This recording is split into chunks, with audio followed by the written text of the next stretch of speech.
Music Power.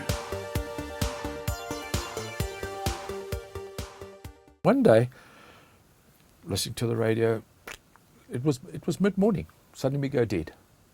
Radio Transkei's off, we're off. SABC services are working fine because they are RBRing from East London side. And we go, we look, we get TPT, which are the Telkom guys, out. Nobody can find this problem.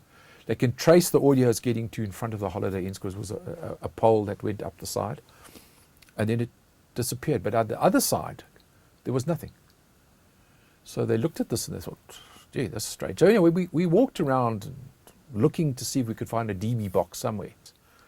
And we happened to walk through looking for one of these boxes, and we walked into the kitchen of the Holiday Inns, and they had just replaced a huge big fridge for the system. And we walked around, and there in the middle of the floor, it was all, there was no normal flooring. It was raw concrete because they had taken some tiling out and all.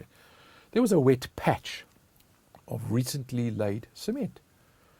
And we looked, we joking. I remember Manny Cordoza was the tech with me, and he said, I bet it's in there, just sort of, and we didn't really think it was.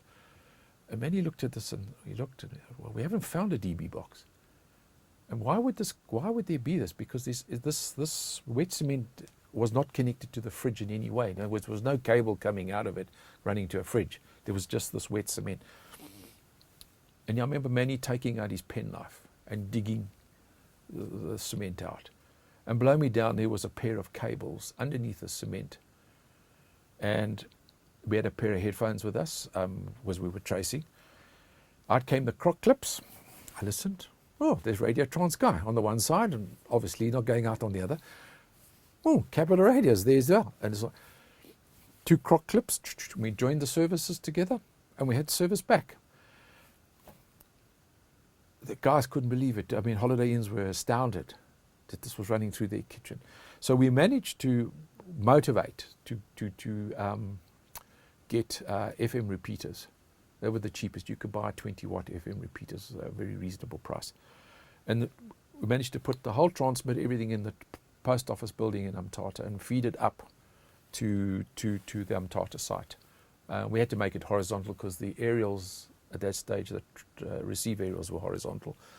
And so in Umtata, you could hear Capital Radio, for example, on 95.2, which was the main FM, and one 94.3, which is the 20-watt service.